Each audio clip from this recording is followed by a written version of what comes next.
عافیت دے میرے مولا، عافیت مولا۔ معاشرہ ہو گھر ہو میرا امن کا گہوارہ۔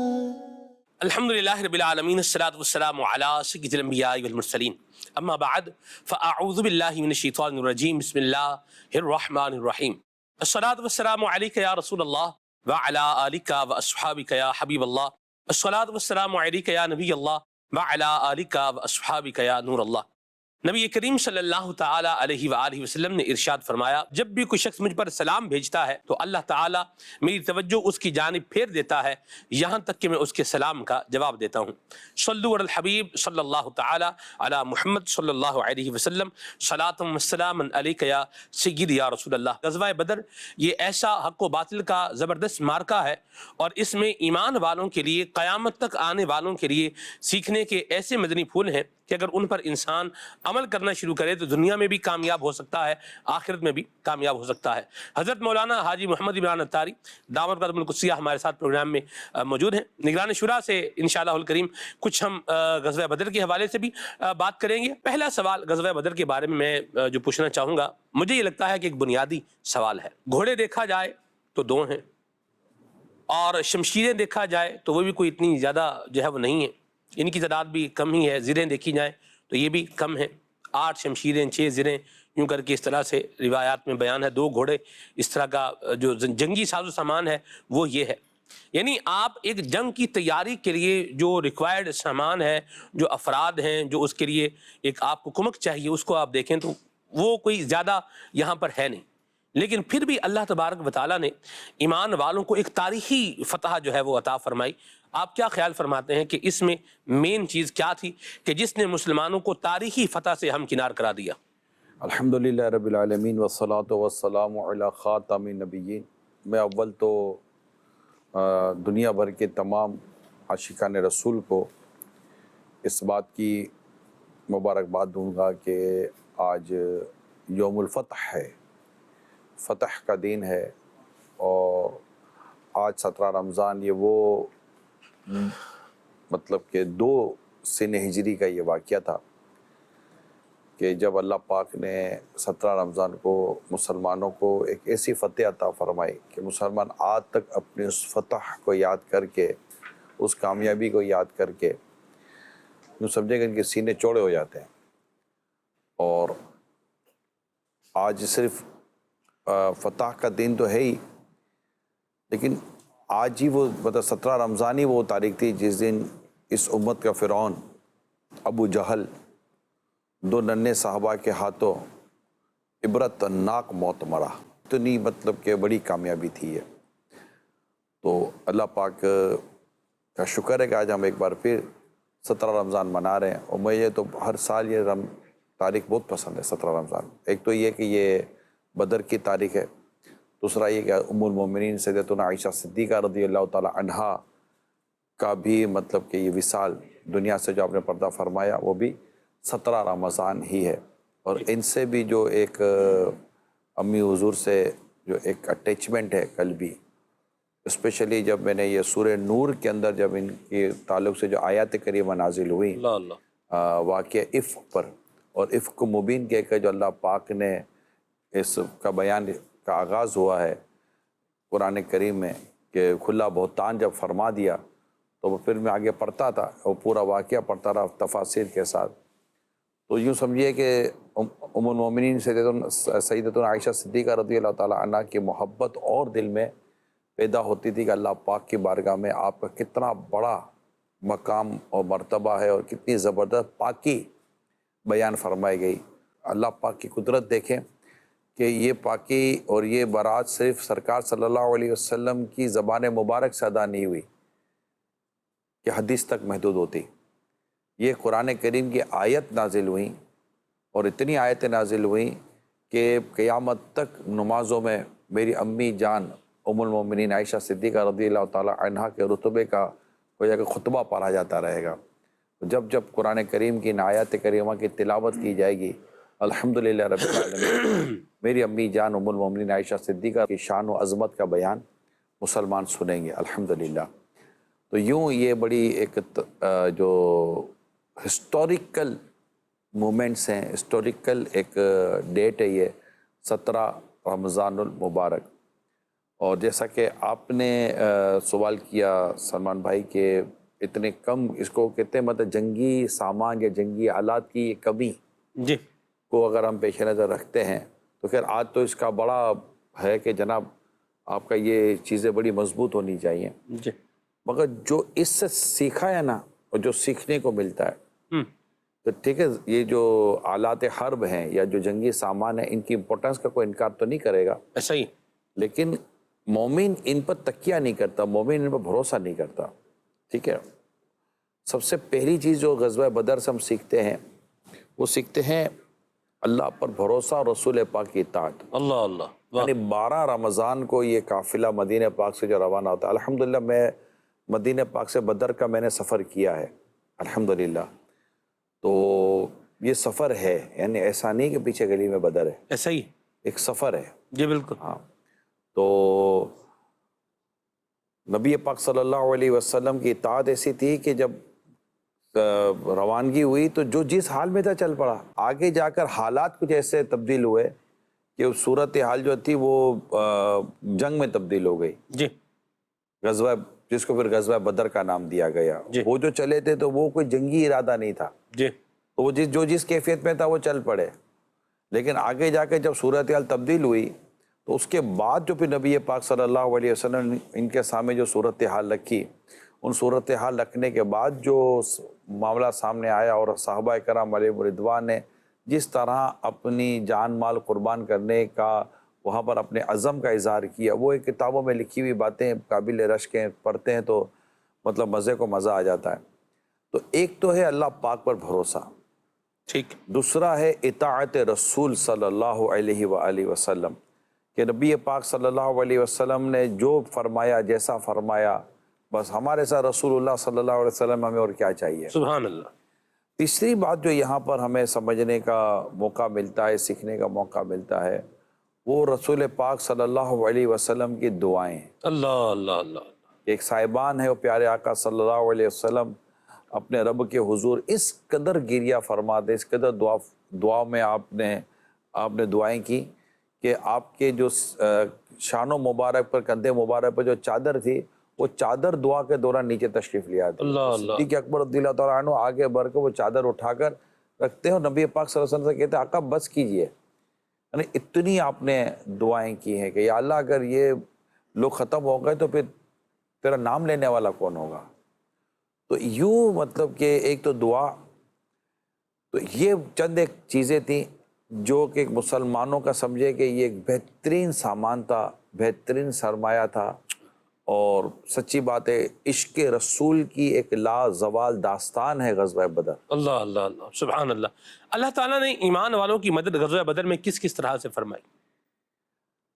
قرآن کریم میں مختلف مقامات پر غزوہ بدر کا جی بیان آتا ہے۔ جی اگر ہم اس کو یوں ایک واقعے کے طور پر سمجھنے کی کوشش کرتے ہیں جی تو جب سرکار صلی اللہ علیہ وسلم میدان بدر میں پہنچے تو کفار جو تھے، جو مکے سے ہی اپنا لے کر چلے تھے، تو جو کفار کی جو جماعت تھی یہ تو پہنچ گئی تھی پہلے ہی وہاں پر ایک خاص جگہ پر انہوں نے تعین کر لیا تھا، پکی جگہ پر۔ جی لیکن جب رسول پاک صلی اللہ علیہ وسلم کے ساتھ صحابہ کرام کا قافلہ پہنچا تو وہ جو قافلہ تھا وہ مطلب کہ ایک ایسی جگہ پہنچا جہاں زمین مٹی تھی اور ریت والی تھی اور پاؤں دھس جاتے تھے۔ تو یہ تو ہوا۔ اب اس میں جو پہلی مدد یعنی جو مدد کا سلسلہ شروع ہوا اللہ پاک کی بارگاہ سے، وہ یہ تھا کہ اللہ پاک نے بارش عطا فرمائی، واہ، اور بارش کا معاملہ یہ ہوا کہ وہ زمین جو کفار نے اختیار کی تھی وہ ہو گئی پھسلن، وہاں پاؤں کھڑا رکھنا مشکل ہو گیا، اور وہ زمین جو نبی پاک صلی اللہ علیہ وسلم اور آپ کے اصحاب کے حصے میں تھی، وہ جو حصہ وہ چونکہ ریت تھی، وہ پاؤں اس میں دھس جاتا تھا، لیکن بارش کی وجہ سے وہ زمین ہموار ہو گئی اور وہاں پر اب پاؤں کھڑے ہونے والے، یعنی آپ کھڑے ہو سکتے ہیں وہاں پر، زمین مضبوط ہو۔ ہاں یہ مدد تھی اللہ پاک کی بارگاہ سے۔ واہ واہ یہ تو ایک ہوئی۔ جی سلمان بھائی ایسے حالات میں کہ جب کہ سامان کا تعداد کم و بیش 313 جی اور سامنے ایک لشکر ہے پورے کا پورا، ساز و سامان ہے اور پوری تیاری کے ساتھ آئے، وہ کیا کیا ہو رہا ہوتا ہے، اور بڑے بڑے رئیس سامنے کھڑے تھے نا، اس سے میں ایک ویسے فطری طور پر ایک ہوتا ہے کیا ہوگا، مطلب بندے کی نیند اڑ جائے. صحیح. لیکن ایسا عجیب کرم ہوا کہ اللہ پاک نے اس گھڑی صحابہ کرام علیہم رضوان پر ایک نیند سی طاری فرما دی. اس کو اونگ کہتے ہیں نا، سبحان اللہ. ایک نیند سی طاری فرما دی. اور یہ نیند اتنی کمال کی تھی کہ کچھ لمحے کی نیند تھی، یعنی عادی جیسے پرسکون ہوتا ہے تو ایسی نیند آ جاتی ہے، بڑا پرسکون ہوتا ہے، ٹینشن ہی کوئی نہیں ہے، ہو جاؤ. تو ایسی پرسکون اور اتنی کمال کی وہ مختصر سی نیند تھی، اونگ تھی کہ صحابہ کرام علیہم رضوان جیسے بالکل فریش ہو گئے. سبحان اللہ. فریش ہو گئے. اور یہ مطلب ایک کمال کا تھا نا. اچھا ایک آدھ پر رونا تو چلو گا وہ تھکا نہیں ہے یہ وہ ہے، سب پر یہ کیفیت آ رہی ہوئی. جی تو یہ اللہ پاک کی بارگاہ سے زبردست مدد تھی. یہ ہو گئی دوسری مدد. تیسری مدد کی اگر ہم بات کریں تو وہ اللہ پاک نے فرشتوں کے ذریعے مدد فرمائی. سبحان اللہ. کہ فرشتوں کی فرشتے نازل ہوئے، حتیٰ کہ جبریل امین علیہ السلام بھی مسلمانوں کی صحابہ کرام کی مدد کے لیے غزوہ بدر میں تھے. الحمدللہ میں نے اس ریت کے ٹیلے کی بھی زیارت کی جو نزول ملائکہ کے لیے بیان کیا جاتا ہے. اور میں نے ایک پروگرام دیکھا تھا عبدالحبیب بھائی کا کہ وہ ریت ایسی ہے کہ وہ بدن پہ کپڑوں پہ رہتی نہیں ہے، ایسا ہی یعنی ایسی ریت.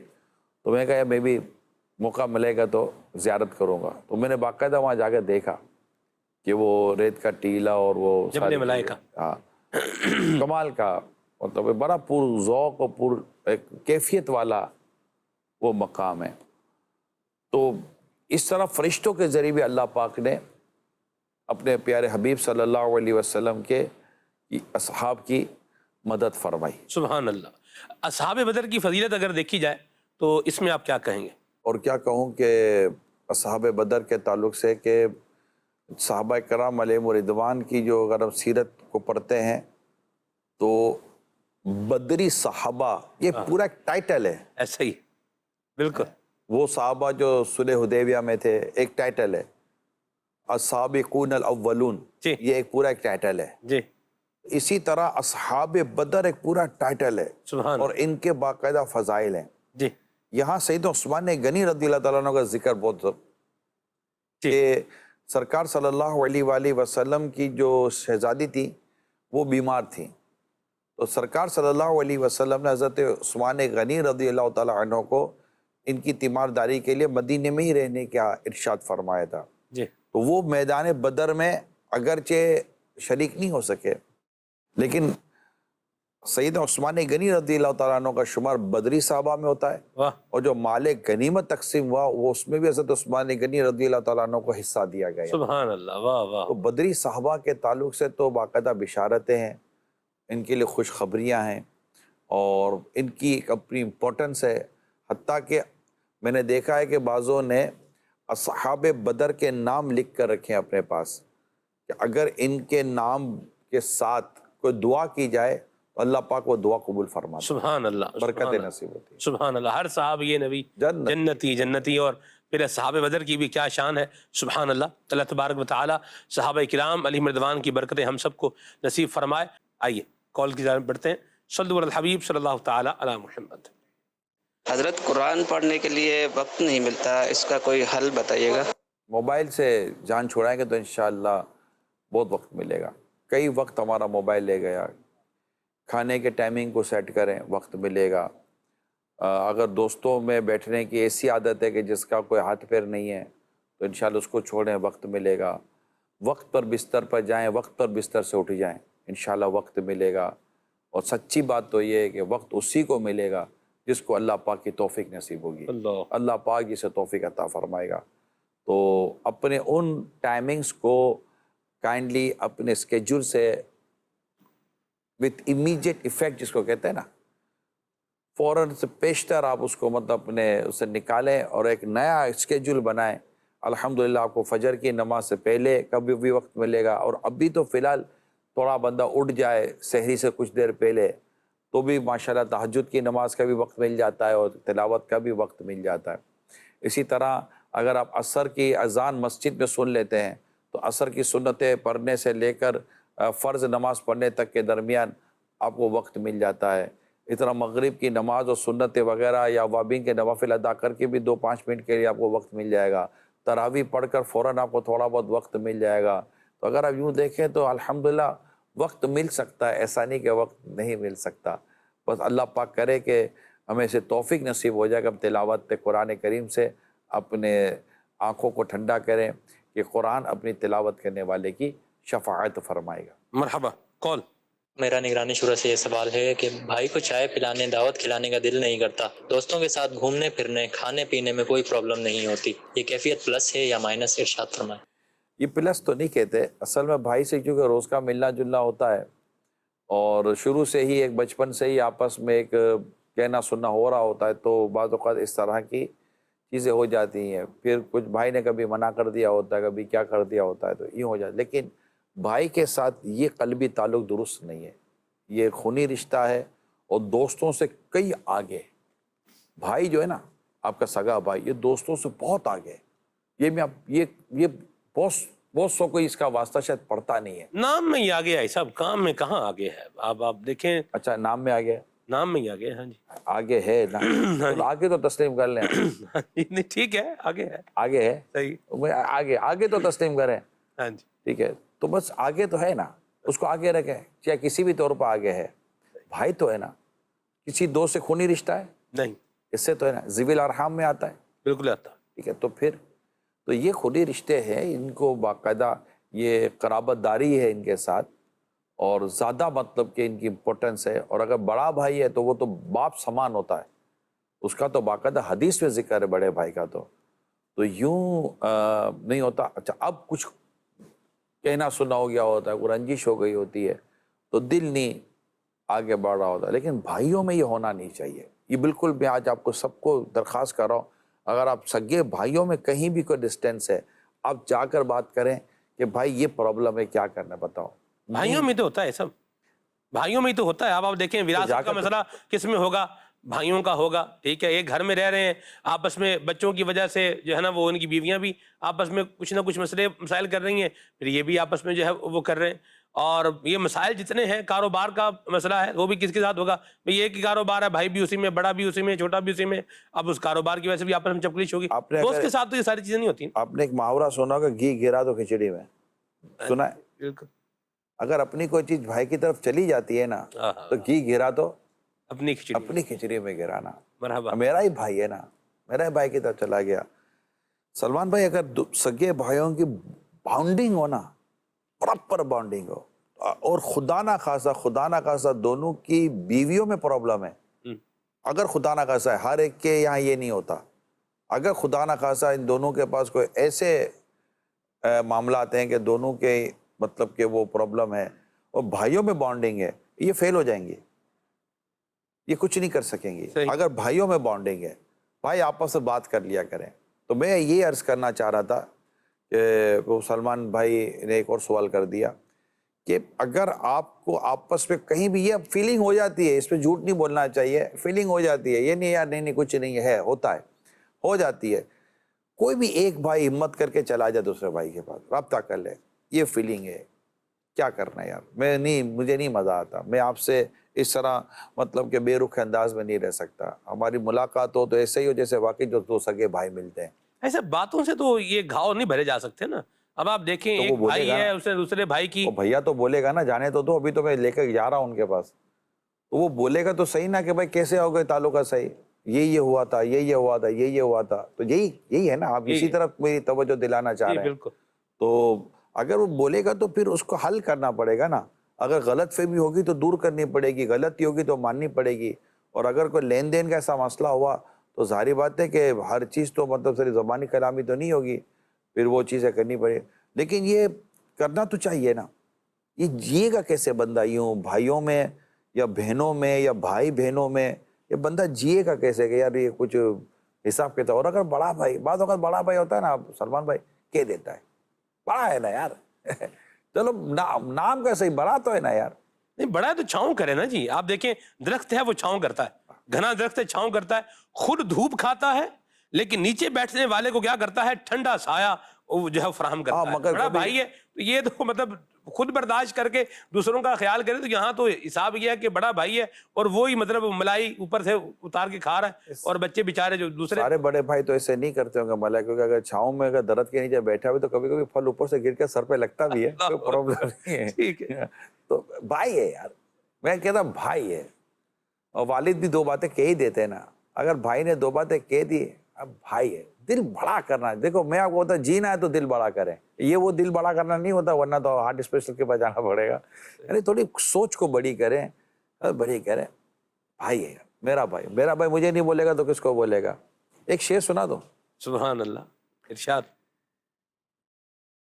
کہیں یہ مسئلہ چل رہا تھا تو دو کے درمیان تھے, دونوں میں اچھے تعلقات تھے, بھائی نہیں تھے مگر تعلقات اچھے تھے, جیسے دوستوں میں ہوتے ہیں, آپس کے دوستیاں اچھی ہوتی ہیں. تو یہ دونوں میں مطلب کہ وہ شکوہ شکایت کہ یار آپ نہیں ہو, آپ نہیں ہو. تو اگلے کے پاس شکایتیں تھیں, تو اگلے کو شکایت سے اتنا مزہ نہیں آ رہا تھا. تو میں نے ایک شعر سنایا, اس کا فائدہ میں آپ کو بتاتا ہوں. گلہ اپنوں سے کیا جاتا ہے, غیروں سے نہیں. گلہ اپنوں سے کیا جاتا ہے, غیروں سے نہیں. کہہ دو تو کبھی آپ سے شکوہ نہ کریں گے.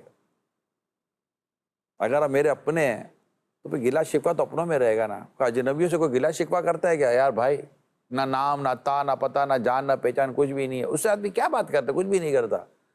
جو اپنا ہوتا ہے اسی سے گلہ شکوہ ہوتا ہے یار. صحیح. تو جب میں نے شعر سنا تو دونوں سے مسکرا دیا. اب میں آپ کو بتاؤں, ایسا لگا جب دونوں پہ بانڈنگ ہو گئے کہ یار یہ تو صحیح ہے. کہتے تو کبھی آپ سے شکوہ نہ کرے گا. نہیں یار شکوہ کرو یار, اپنے ہیں یار, اپنے اپنا ہی ہے. تو یہ کرے یار, ایسا نہیں کرے. مطلب کہ یہ بڑا بھائی ٹھیک ہے, تو چھوٹے بھائی نے بڑے بھائی کے ساتھ کبھی نہیں, مطلب کہ 19-20 تو وہ بھی کرتا رہتا ہے, تو وہ تو چلو بول جائے گا یہ چھوٹا ہے, تو وہ بھی بڑا ہے. بڑے کو 100% شفقت کرنی چاہیے, 100% شفقت کرنی. یعنی اس روایت کو یہ دونوں اپنے اوپر لینا کہ جو ہمارے بڑوں کا ادب نہیں کرتا اور چھوٹوں پر شفقت نہیں کرتا, جی وہ ہم میں سے نہیں ہے. صحیح ہے. ٹھیک ہے, تو دونوں کے لیے ہو گیا نا. تو بس میں یہ عرض کروں گا کہ اگر ایسی کوئی چیز ہے, فون کریں, اٹھائیں, پہلے سلام بھیجیں. ہو سکتا ہے کوئی تھوڑا بہت ہوگا, ہو جائے گا. اگر کسی کے درمیان کوئی فاصلے ہے تو ختم کریں یار. میں فاصلوں کا قائل نہیں ہوں, میں بات کرنے کا قائل ہوں. اللہ پاک کی کروڑ رحمت, میں بات کرنے کا قائل ہوں. نہیں بات کرتے تو ٹھیک, لیکن ہم پہل کر دیں. اب اگلا نہیں بالکل لفٹ ہی نہیں کرا رہا, تو پھر بھی اپنے دل کو صاف رہنے, اپنا سینہ مسلمانوں کے کینے سے پاک رہنا چاہیے. اسی میں دنیا اور آخرت کی بھلائی ہے. مرحبا جی, کال شامل کرتے ہیں. ہم 3 بھائی ہیں, ہم تینوں کی بیویاں لڑتی رہتی ہیں, اس میں ہمیں کیا کرنا چاہیے یہ بتا دیں. بالکل صبر کرنا چاہیے اور آپس میں نہیں لڑنا چاہیے, اور اتنی ہمت بھی نہیں کرنی چاہیے کہ یوں فون کر دینا چاہیے, کال کر دینی چاہیے. تو اس میں یہ ہوتا ہے کہ گھر میں دینی ماحول بنائیں, اور غیبت کی تباہ کاریاں اس کا درس شروع کریں, اور آپس میں بانڈنگ پیدا کریں, اور بھائیوں کو آپس میں مل کر اس کا حل نکالنا چاہیے. اگر ہم غیبت سننا, برائی سننا بند کر دیں نا ایک دوسرے کی, تو میں آپ کو بتاؤں کہ فرق پڑے گا. یہ میں پریکٹیکل کسی جگہ گیا ہوں, اور وہاں پر بھی مجھے بھائیوں نے مل کر اس طرح کی باتیں کی تھی, یار اب ہم کیا کریں. تو مطلب وہ انہوں نے یہ کہنا تھا کہ ہم جب الگ رہتے تھے تو ہمارے درمیان بڑی انڈرسٹینڈنگ تھی, جب سے ہم ساتھ رہ رہے ہیں تو ایک ہماری انڈرسٹینڈنگ ختم ہو رہی ہے, آپس میں کھینچاؤ پیدا ہو گیا. تو میں نے کہا جب آپ گھر میں جاتے ہو تو پھر اس طرح کی باتیں پورے دن کی کہانی سنتے ہو, اور سنتے تو ہیں, تو میں نے کہا یہ تو ہونا ہے, سننا بند کر دیں.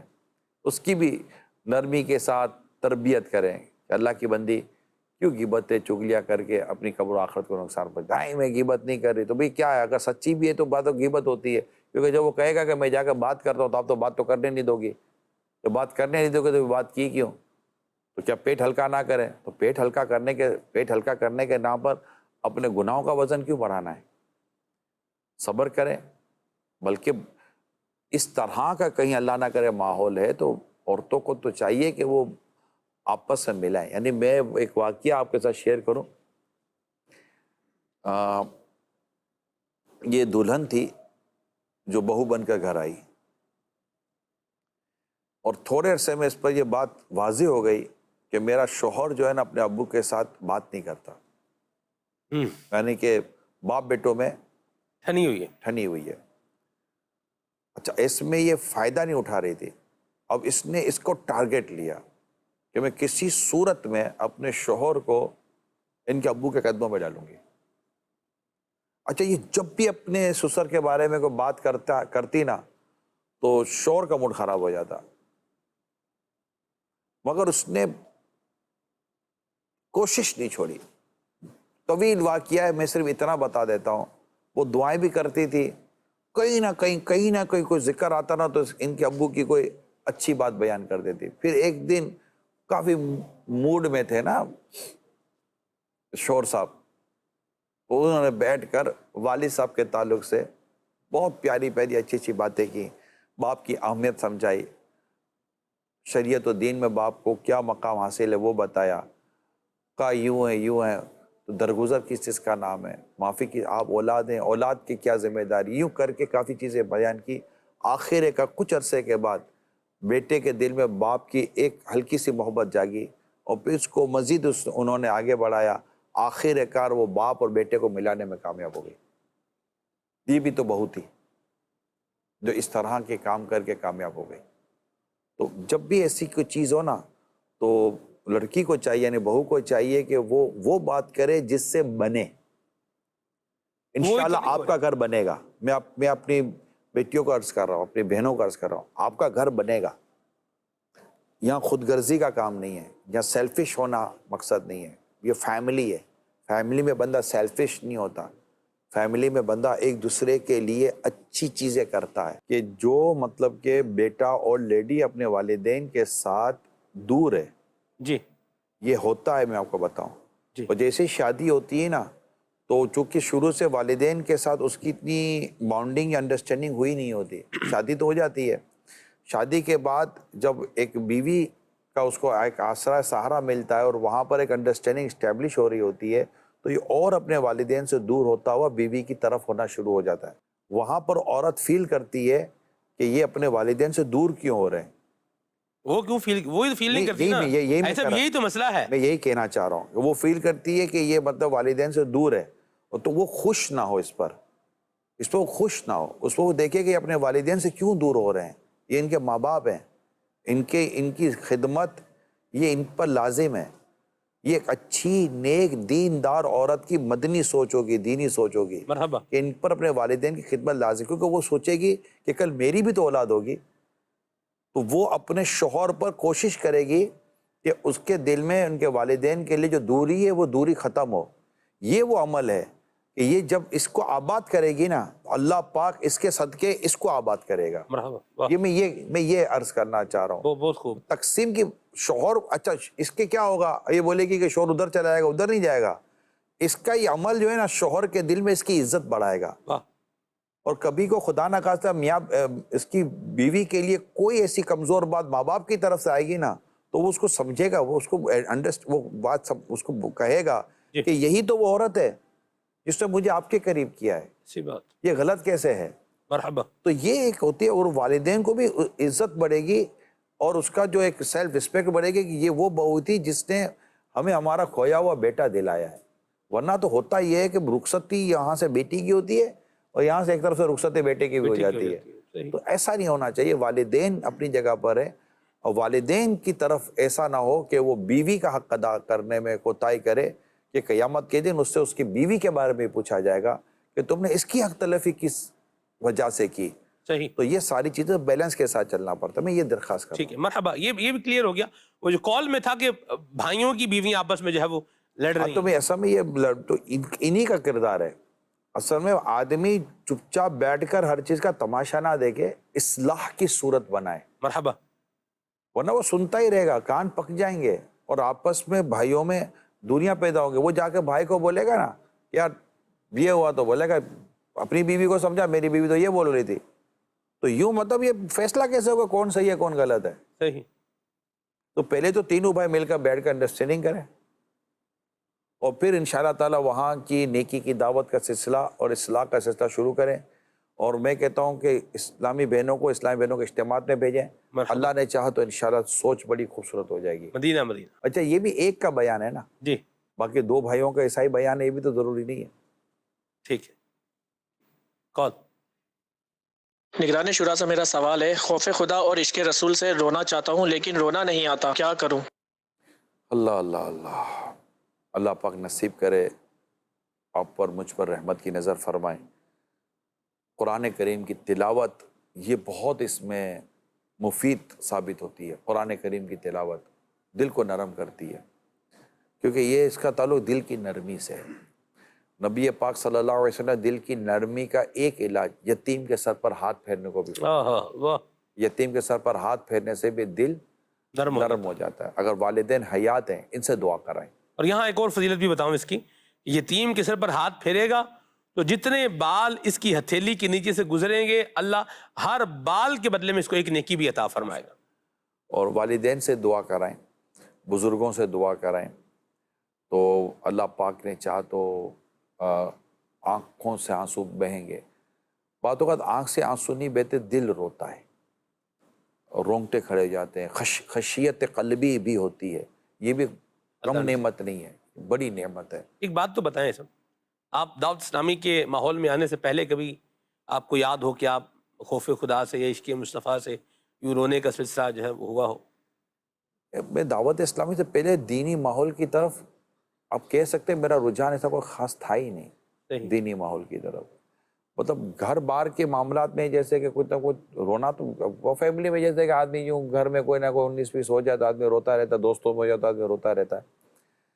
لیکن مجھے میرے ماہ رمضان کا جو 1991 کا جو اعتکاف تھا، جو میں نے پہلی میری سمجھے کہ ایک فزیکلی پراپر انٹری تھی دعوت اسلامی کے اندر، اس میں ماحول اور پھر ذکر اور دعا، اور اس وقت ایک ایسا لگتا ہے کہ جیسے کہ ایک رونا آیا نا، جیسے کہ ایک بن ٹوٹتا ہے. اللہ اللہ اللہ. رونا آیا، اور وہ ایک مجھے یاد ہے، وہ کہ ایک یادگار میری مجھے یاد یوں ہوا تھا. تو یہ ماحول کی وجہ سے ہو جاتا ہے. آپ کو ماحول ملتا ہے نا تو یہ ہو جاتا ہے. پھر یہ اندازہ ہوتا ہے کہ یہ رونا ہے، پھر خوف خدا میں رونا یہ ہے، عشق رسول میں رونا یہ ہے. اس میں رقیق القلب کا بھی ایک معاملہ ہوتا ہے کہ دل کی نرمی بھی ہوتی ہے. لیکن میں آپ کو بتاؤں کہ آنکھ سے آنسو نہیں نکلتا، اس کا مطلب یہ نہیں ہے کہ یہ کوئی خشیت والا نہیں ہے.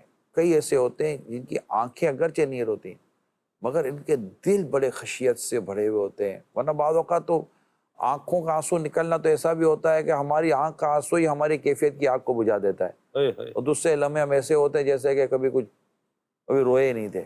اور بعض اوقات تین پتھروں کا ذکر ہے نا قرآن کریم میں جی، کہ ایک وہ ہے کہ جن سے نہریں بہتی ہیں، جی، یعنی ان سے اتنا پانی نکلتا ہے کہ نہروں کی نہریں نکل جاتی ہیں. اور ایک پتھر قسم وہ ہے جو خوف خدا سے گر جاتے ہیں.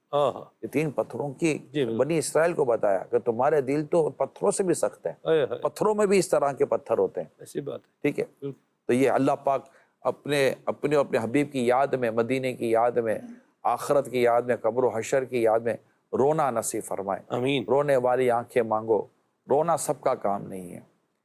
ذکر محبت عام ہے لیکن سوز محبت عام نہیں ہے. کون؟ میں نگرانی شورا سے اس پر رہنمائی لینا چاہتا ہوں کہ اگر والدین نے اپنی رضا کو کسی خاص شخص کے ساتھ جوڑ لیا ہو کہ جو بھی وہ بولے وہی کیا جائے، وہی پہنا جائے، وہیں گھومنے جایا جائے، وہیں سے شاپنگ کی جائے، بے شک اس شخص کا رویہ آپ کے ساتھ ملازم سے بھی برا ہو، تو ایسی صورت میں کیا کرنا چاہیے؟ والدین سے درخواست کرنی چاہیے. اگر والدین کا کوئی حکم اللہ اور اس کے رسول کے حکم کے خلاف نہیں ہے تو یہ ہمارے لیے بالکل ایک الرٹ پوزیشن ہے کہ باپ نے کہہ دیا، ماں نے کہہ دیا. یعنی آپ کتابوں میں پڑھیں، فقہی احکام پڑھیں والدین کے تعلق سے کہ ان کے احکام کے تعلق سے کیا کیا چیزیں بندے اولاد پر کرنی لازم ہو جاتی ہیں. اگر وہ باپ یا ماں ایسا حکم کرتی ہے اور وہ اللہ اور اس کے رسول کے حکم سے ٹکراتا نہیں ہے. مگر جس صورتحال کا آپ ذکر کر رہے ہیں نا، اس میں میرے مشورہ دوں گا میں کہ اپنے والدین سے یا اپنے والد صاحب سے نرمی، لڑ کے نہیں، جھگڑ کے نہیں. اگر بہت زیادہ رو کر، اب وہ کیسے، پلیز یوں کر کے بات تو کریں. باپ ہوتا ہے یار, اس سے زیادہ کون ہے جو آپ کو شفقت اور نرمی اختیار کرے گا. آپ بات کر کے تو دیکھیں, نرمی کے ساتھ بات کر کے, دھو کر بات کر کے دیکھیں, ایک بار نہیں تو دوبارہ کر کے دیکھیں. کچھ خاص وجہ ہوگی, وہ وجہ بیان کریں کہ ابو یہ نہیں, یہ وجہ ہے. بعض اوقات بیٹیوں کے لیے بڑے مسائل ہوتے ہیں, اور رشتہ داروں کے تعلق سے بیٹیوں کے لیے بڑے مسائل ہوتے ہیں. میری بات اللہ کرے آپ سمجھ جائیں. آنے جانے والے گھر والوں کے لیے بیٹیاں بڑی گھبراہٹ کا شکار ہوتی ہیں.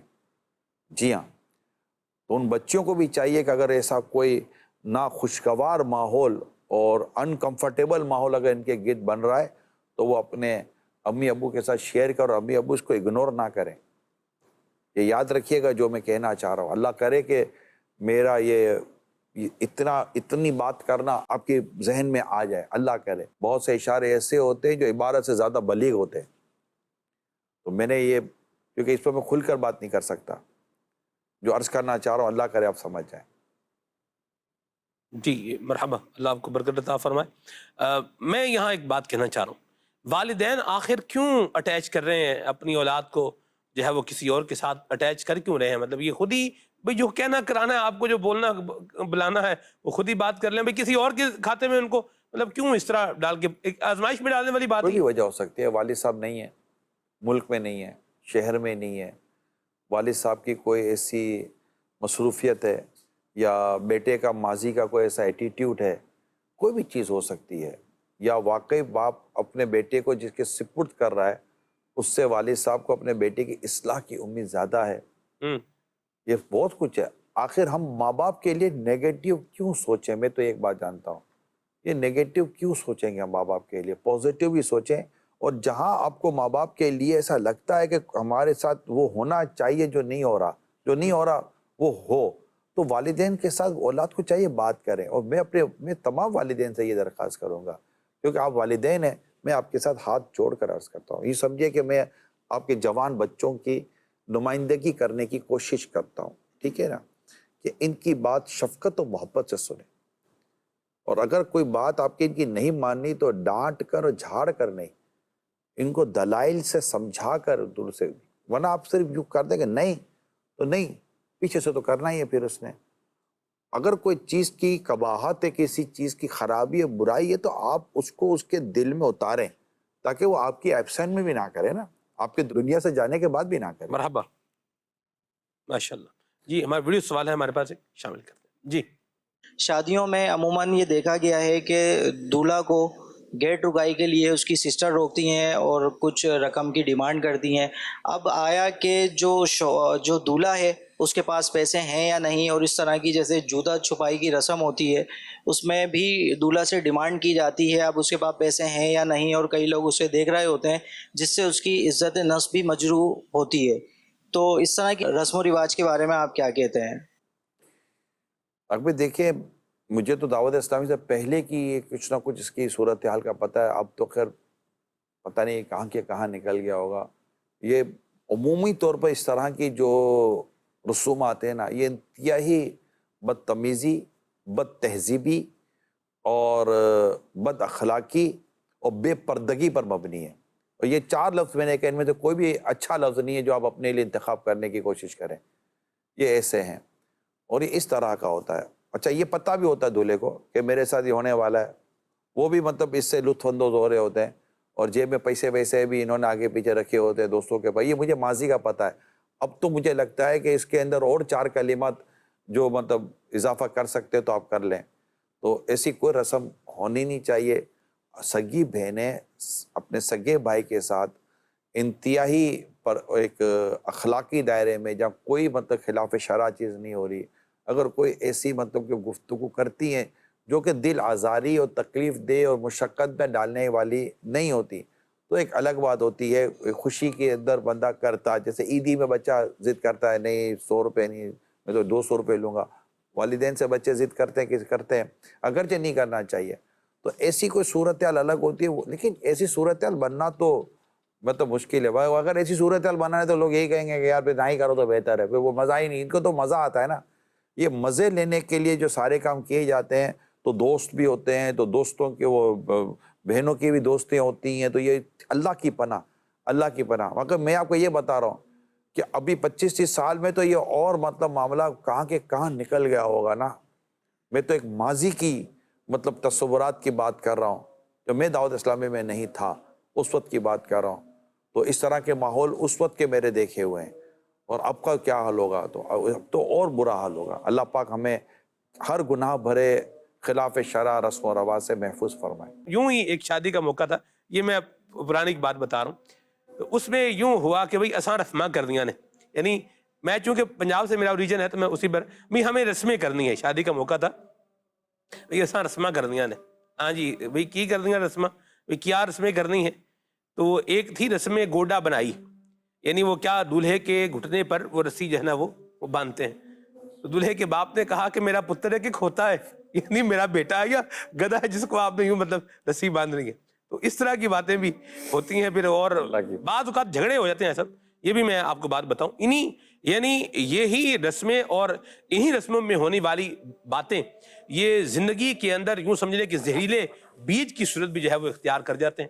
اللہ ہمیں گھر کے بڑے بزرگ اس طرح کے انداز کو روا رکھتے ہیں, ہونے دیتے ہیں, جاری رکھتے ہیں, لطف اندوز ہو رہے ہوتے ہیں. حیرت کی بات ہے یار. تو کیا کریں, وہ سنتے ہی وہ بھی کہتے ہیں اب ہم تو اپنی گزار کے بیٹھ گئے ہیں, اب ہماری سنتا کون ہے. سنتے یہ سب پورا دن سناتے رہتے ہیں. اب ان کو خود مزہ لینا ہوتا ہے, یہ کہاں سے سنائیں گے. ان کو کم از کم کچھ نہیں تو ایک حق نیکی کی دعوت دینے اور برائی سے منع کرنے کا فریضہ تو انجام دینا چاہیے نا. کہ یہ آگے پیچھے تو ہو جائے نا کہ یہ شرعاً درست نہیں ہے, اس کی اجازت نہیں ہے, میں اس کی اجازت نہیں دے سکتا, اور نہ میں آپ کے اس کام میں شامل ہوں. مرحبا. تم کر لو, میں نہیں ہوں, تو کرنے کی اجازت بھی نہیں دینی چاہیے. بالکل مدینہ آپ کون ہوتے اجازت دینے والے جب شریعت منع کرتی ہے. درست فرمایا. جی کال.